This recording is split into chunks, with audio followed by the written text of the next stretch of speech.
안녕하세요. 지유명차 영종정입니다. 오늘은 황담요 장작가마 잔을 준비했습니다. 형형색색 다양한 빛깔을 자랑하는 여러 점을 준비해봤고요. 자세한 찻잔들의 번호 및 디테일샷은 영종점 블로그에서도 확인 가능하십니다. 참고 부탁드릴게요. 자, 그럼 이제 리뷰 시작해 보겠습니다.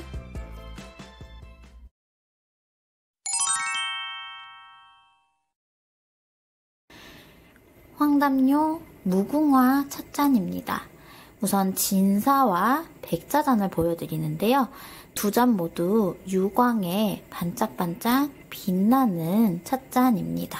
그리고 백잔데 약간 장작가마 불맛이 더해져서 중간중간 누르스름한 빛을 띠는 백자잔입니다. 그리고 진사잔 보여드립니다. 크기는 백자는 만수 기준으로 100cc, 그리고 진사는 만수 기준으로 110cc 정도 됩니다. 그리고 같이 보여드릴 이라보 무궁화 잔이에요. 매트한 무광 느낌이라서요. 참 재밌는 게요. 조금 더 이 무궁화의 주름이 도드라집니다.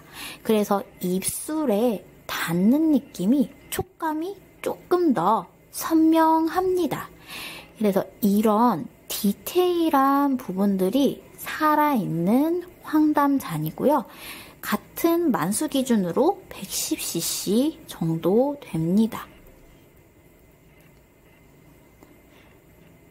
황담 김억주 선생님은 보이차를 굉장히 오래 드셨어요. 그래서 이런 유약 선택에 있어서도 굉장히 많은 차맛을 고려해서 만드는 명장이기도 하시고요. 그리고 무엇보다 이 입술선을, 이 굴곡 설계를 참 고민을 많이 해서 명품 찻잔을 만들기로 유명합니다.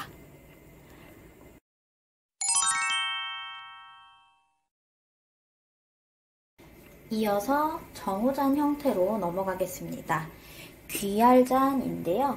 만수 기준으로 160cc 정도 되는 오늘 소개해드리는 잔 중에서는 가장 크기가 큽니다. 이 소용돌이치는 안에 담긴 소우주가 굉장히 매력적인 찻잔입니다. 분묘 정우잔입니다. 이렇게 유약을 흘러내리는 주름으로 형상을 한 굉장히 멋들어지는 정우잔입니다. 흘러내리는 이 주름들 굉장히 멋스럽죠? 내부에도 이렇게 흘러내린 자욱들이 굉장히 멋들어지게 있습니다. 크기가 한 만수 기준으로 150cc 정도 됩니다. 그리고 같은 정우잔인데요.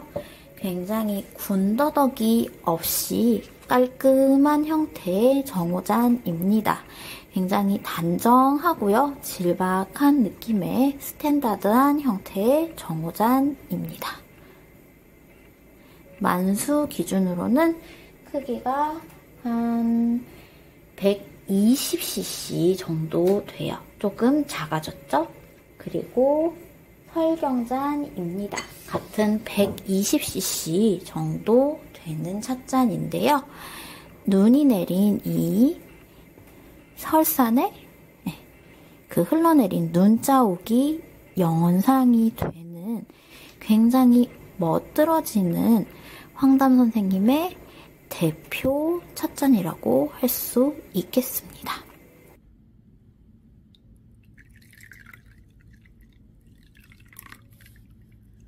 옥빛잔입니다. 참 이 빛깔이 저는 처음 받아보고 힙하다는 생각을 했어요. 어쩜 이렇게 여심을 사로잡는 빛깔로 찻잔을 작업을 하셨는지요. 크기가 제법 커요. 만수 기준으로는 150cc 정도 되고요.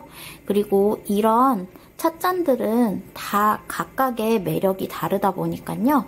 블로그에 제가 이 찻잔 재고별 번호를 매겨서 사진을 다 찍어 놨습니다. 그래서 한 번 더 살펴보시면 좋을 것 같아요.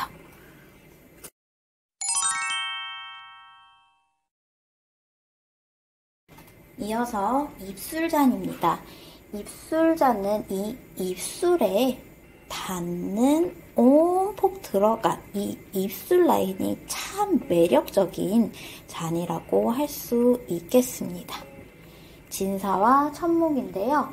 두 잔 모두 만수 기준으로 90cc 정도 되고 차를 보통 따르는 7, 8부 정도면은 70, 80cc 정도 되는 딱 두 모금에 떨어지는 굉장히 고급스러운 자태를 뽐내는 찻잔입니다. 여기도 보실게요. 색감이 정말 오묘합니다.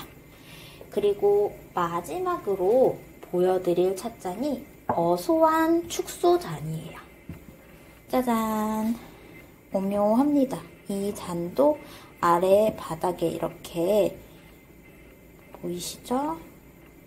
10개의 갈라진 이 굽 위로 따라 올라가는 뭔가 원석을 재련을 해놓은 듯한 커팅이 굉장히 매력적인 잔이에요.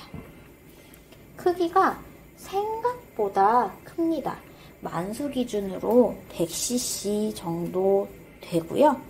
한 7, 8부 따르면은 이 잔도 한 7, 80cc 정도 되는 그래도 꽤 보기보다 크기가 있는 잔입니다. 오늘의 찻잔 리뷰는 여기까지입니다. 마지막으로 옥빛잔의 차를 한번 따라보는 시간을 갖고 마무리를 하도록 하겠습니다. 황담잔 굉장히 잘 만드는 도의 명장이 만드는 명품 잔입니다. 무엇보다 황담쌤은 차를 오래 드셔서 어떻게 하면 차 맛이 잘 나고 그리고 찻잔에 이 차를 담았을 때 예뻐 보일까를 고민을 하는 도의 명인이세요. 오늘도 시청해주신 여러분 모두 감사드리고 남은 1월도 잘 마무리하시기를 바라겠습니다. 감사합니다, 여러분.